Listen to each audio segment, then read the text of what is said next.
जाएंगे और अब बारी है माइक्रो कैप्स की। जी हाँ, स्मॉल कैप यूनिवर्स में एक माइक्रो कैप यूनिवर्स भी है जो शायद आप अपने स्मॉल कैप फंड के ज़रिए भी देख सकते हैं कि कई बार फंड मैनेजर्स में पैसा लगाते हैं। लेकिन ओवरऑल ये जो पूरा बज़ है स्मॉल कैप माइक्रो कैप को लेकर, ये एक निवेशक होने के नाते आपके लिए कितना फ़ायदेमंद है।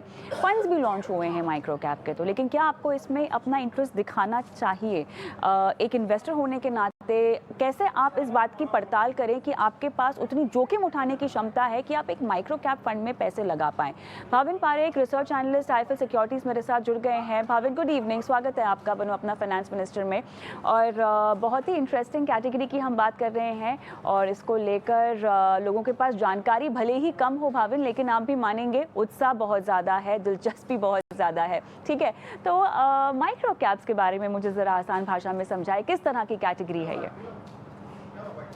हाय कविता, कैन यू आप सुन पा रहे हैं? जी जी, आपकी आवाज़ आ रही है भाविन। तो micro cap as a fund मैं एक कैटेगरी मतलब as a category I will say कि इसमें सबसे ज्यादा रिस्क है।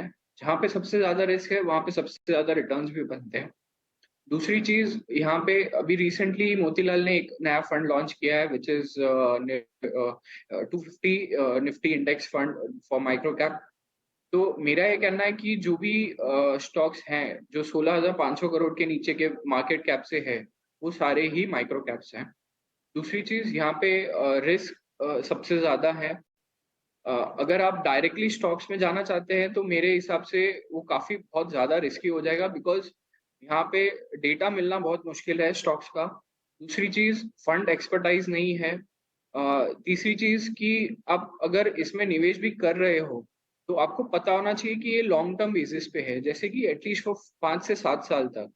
बिकॉज करंट मार्केट सिनेरियो जो अभी है ऑल टाइम हाई, अगर यहाँ से कुछ भी नेगेटिव न्यूज या any any kind of backdrop आता है मार्केट में, सो वी थिंक हमें मुझे लगता है कि अभी करंट सिनेरियो पे ये माइक्रो कैप्स में नहीं करना चाहिए, या तो फिर अगर करें तो लॉन्ग टर्म पर्सपेक्टिव से करें। मुझे ये बताइए कि एक आप इस तरह की कैटेगरी में डायरेक्टली भी पैसे लगा सकते हैं और अब तो म्यूचुअल फंड लॉन्च हो रहा है, तो आपके लिए एक और ज़रिया है म्यूचुअल फंड के ज़रिए पैसे लगाने का। लेकिन रिस्क एपेटाइट मुझे कैसे पता हो? अगर मैं एक फ़ंड के ज़रिए पैसे लगा रही हूँ भाविन, तो मुझे कैसे समझ में आए कि ये फ़ंड को मुझे अपने पोर्टफोलियो में रखना चाहिए? रिस्क प्रोफाइलिंग मेरी क्या होनी चाहिए? रिस्क एपेटाइट मेरा क्या होना चाहिए? इसके लिए दो प्रोफाइल है, एक हाई रिस्क है और एक वेरी हाई रिस्क है। सो जो भी इन्वेस्टर्स, रिटेल इन्वेस्टर या जो भी इन्वेस्टर्स हैं जिनकी रिस्क एपेटाइट सबसे ज्यादा है, वो ये माइक्रो कैप फंड्स में इन्वेस्ट कर सकते हैं।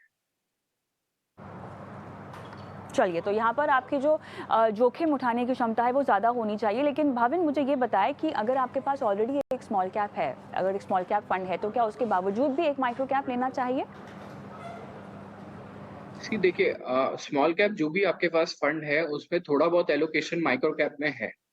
सो इफ यू आर गोइंग, मतलब आप अगर कोई भी स्मॉल कैप फंड्स में इन्वेस्ट कर रहे हैं तो आपका माइक्रो कैप में ऑलरेडी इन्वेस्टमेंट आ गया है, but not to full extent. अगर आपको स्पेसिफिकली माइक्रो कैप सेक्टर्स में जाना है, माइक्रो कैप फंड में जाना है, तो ही आप अलग से एक फंड लीजिए, वरना small cap will cover all, मतलब cover all the small cap baskets, full basket. Right Bhavin, मेरे ख्याल से माइक्रो कैप फंड्स पर और माइक्रो कैप स्पेस पर तमाम जानकारी दर्शकों को आज देने के लिए आपका बहुत बहुत धन्यवाद। चलिए, रुकेंगे एक छोटे से ब्रेक के लिए। ब्रेक के उस पार दर्शकों के सवालों को शो में शामिल करें, लेकिन मैं ब्रेक लूं उससे पहले आपकी स्क्रीन पर एक व्हाट्सएप नंबर फ्लैश हो रहा है, नोट डाउन कर लीजिए झटपट। ये हमारा व्हाट्सएप नंबर है। इस नंबर पर हमें इंतजार रहता है आपके सवालों का। अपने सवाल लिखित रूप में चाहे तो इस नंबर पर भेज सकते हैं। अगर आप चाहें तो सवालों का वीडियो रिकॉर्ड कर वो वीडियो भी इस नंबर पर अपलोड कर सकते हैं। हम आपके सवाल को टीवी पर दिखाएंगे और हमारे एक्सपर्ट करेंगे आपकी लाइफ फाइनेंशियल प्लानिंग। मिलती हूँ आपको ब्रेक के बाद। ब्रेक के बाद हेमंत रुस्तगी, अमोल जोशी आपकी कराएंगे लाइफ फाइनेंशियल प्लानिंग।